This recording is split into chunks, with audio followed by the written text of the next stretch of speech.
Hi everyone, and thanks for joining me. Today we're going to be talking about the embroidery threads from the Thread Nanny. They reached out to me and asked me if I would give these a try, and I said absolutely, let's give them a try. So that's what we're going to do. I'm going to use these in today's project.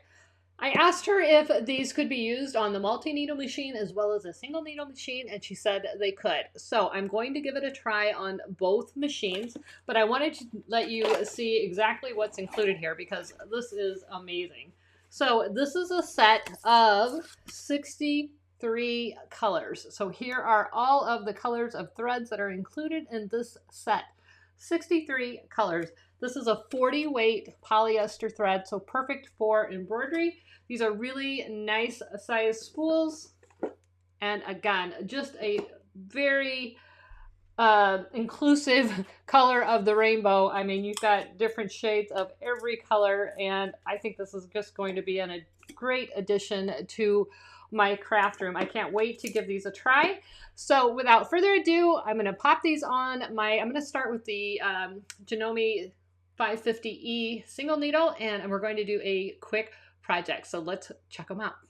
So for the single needle machine, I'm going to use my 5.5 by 5.5 inch hoop with some tearaway stabilizer. This design will fit in a 4x4 hoop, and I do have it linked in the description below the video.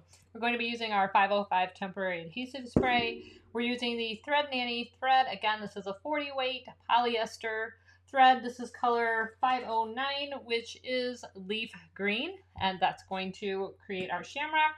This towel came from the Target Dollar Spot or a Target Bullseye, I believe they call it these days.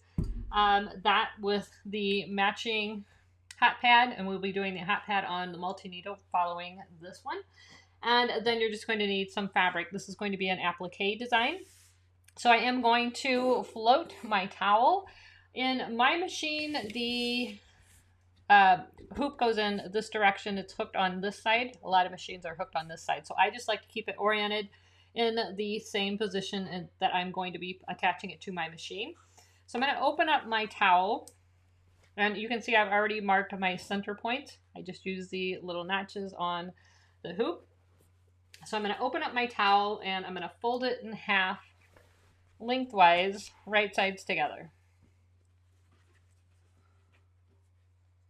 And that's going to establish the center point for me.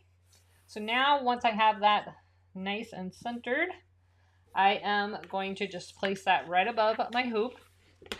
I'm going to spray my hoop with a little bit of this 505 adhesive. I'll probably do this off camera, but you just want to give it a light coat. Some people like to cover this with painter's tape so that you don't get it on your hoop. But I'm going to pull this away for a second and give it a spray.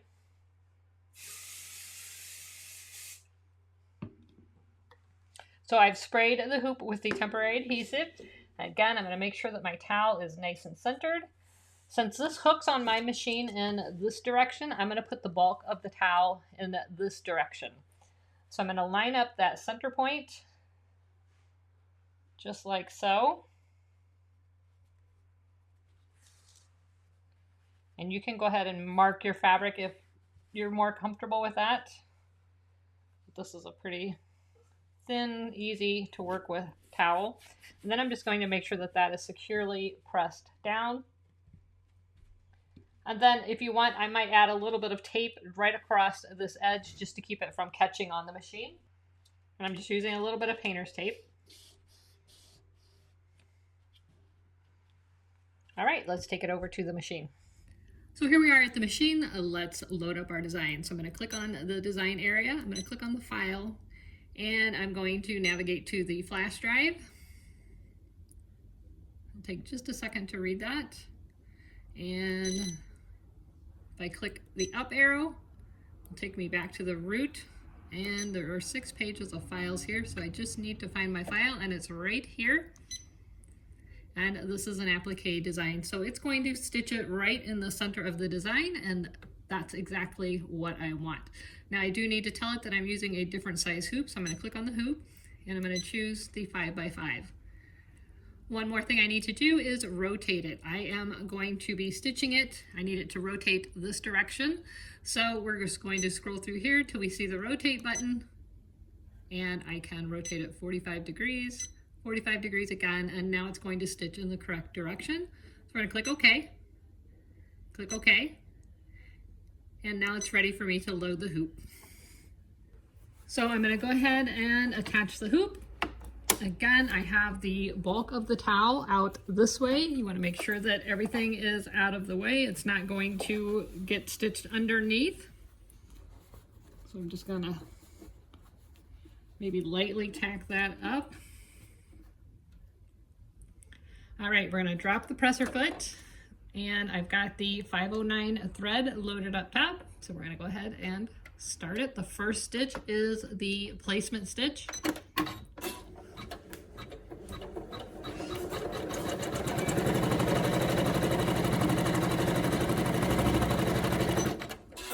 I'm going to stop it real quick and cut that tail, if I can find my scissors.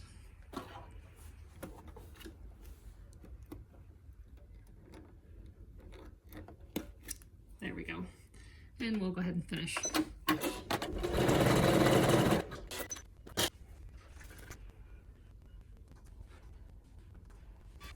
All right, once our placement stitch is done, we can go ahead and cut our thread. Oops. Lift it up, and I'm going to take my piece of fabric. I did spray this with some spray starch and iron it. And we're going to place that over our design. Pull that tail back up out of our way. And you just want to make sure that that placement stitch is completely covered with your fabric. Sorry guys, I can't see this side of the machine. Let me get over here. There we go. So you just want to make sure that the fabric is completely covering your design, and you can go ahead and put the presser foot back down and hit the tack down stitch. Again, we're going to stop it, trim that thread, click start.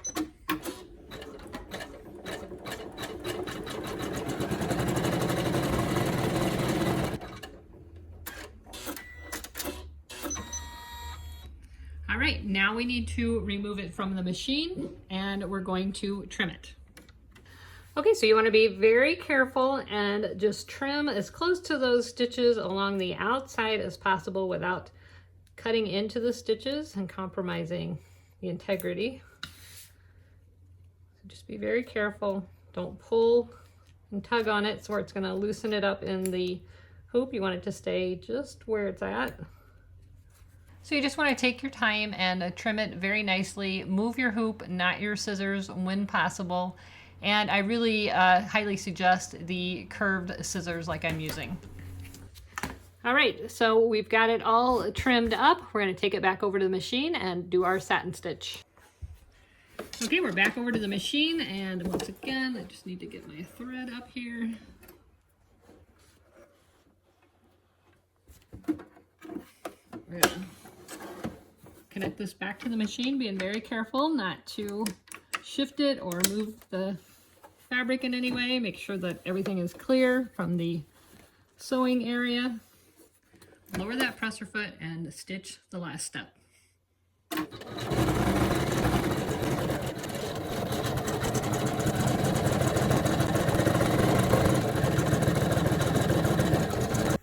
So here's our finished design. We're just going to remove that tape and release it from the hoop. You can turn it over. Again, we use tearaway, so we can simply tear this away.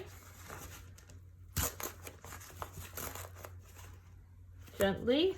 Remember, we've got that spray adhesive on there, so it's going to fight you just a little bit, but it'll remove pretty easily. And I will off camera go ahead and finish cleaning that up, but that's a look at the back. And again, you can just remove all of that. And how cute did that turn out? So I'm going to do this one on the multi-needle. I'm going to load these colors into the multi-needle machine, the Ricoma EM1010. I'm using color 001, color 420, 085, and color 509 again. And we'll be doing this on the matching hot pad. This again came from the Target Bullseye. It does have some silicone rubber on here, so I'm interested to see how the thread's going to work with that because it's a little bit tougher. So let's load this machine up and we'll see how our second design does. Okay, so I just wanted to show you I do have the Thread Nanny white, blue, pink, and green threads loaded on the Ricoma EM1010. This is a commercial multi-needle machine, so I wanted to give this a try and see if this thread is a good fit for a commercial industrial machine. I've already loaded my design and chose my colors. Everything is hooped and ready to go. I've gotten using the magnetic Mighty hoop. I've marked it with a erasable fabric marker. This erases with the use of an iron or with heat, so I'm not worried about that. So let's go ahead and start this stitch and see what happens. So as you can see here, I did get a finished design. However, I did have a few thread breaks. The green and the blue did have a couple of thread breaks each, and I think I did troubleshoot that and figure out what was causing it, and I do know the fix to that. I will get to that in just a moment, but overall I was able to get a finished design on the Ricoma EM1010 with the Thread Nanny threads. So let's take a look at our finished project. So here is the applique that we did on the Janome 550E. I had absolutely no problems with the Thread Nanny thread. Everything stitched out very, very nicely. On the Ricoma EM1010, it stitched out very nicely. However, I did have, let me see if I can get that to focus. Here we go. On the Ricoma EM1010, I did have 3 or 4 thread breaks, and I finally figured out what the problem was. Once I fixed that, I had no issues. It stitched out very, very nicely. You can see the back. I haven't finished cleaning it all out yet, but it actually did stitch very nicely. Now let me share with you what I found. So on the EM1010, on these threads, there is a little nib right, see if I can get it to focus. That little nib right there, that kept getting caught on the EM1010 and causing thread breaks. The other thing was I had to remove that foam pad that the threads usually sit on because of the something about that and these spools, it wouldn't set right. Once I removed that foam pad and removed that nib, I had no issues with it whatsoever. So it did work on the Ricoma EM1010 multi-needle as well as the Janome 550E. So overall, I'm pretty pleased with the Thread Nanny threads. I would recommend them, especially for a single needle machine. Again, on the Ricoma, you just need to make sure and remove that nib and your foam pads, and then it should stitch okay for you. I did find that the tops of these popped off a little bit, so you need to be careful with that as well, especially, you know, as your thread's feeding, you don't want it to get stuck in there. So just make sure that the top is securely in place. Other than that, I didn't have any issues, and thank you, Thread Nanny, for sending me this set of 63 threads. These are so awesome, and I know I will be using them on my Janome 550E for sure, and it'll be nice to have some extra colors for the Ricoma EM1010 should I need them. I don't think I will be using them on the multi-needle on a regular basis, but I had absolutely zero issues on the single needle. So thanks so much for watching. I hope you enjoyed this video. If you did, please like, subscribe, and share, and don't forget to click that bell so that you're notified every time there is a new video. Thanks so much for watching, and never stop making or shake your shamrocks. Whatever. See ya. Bye-bye.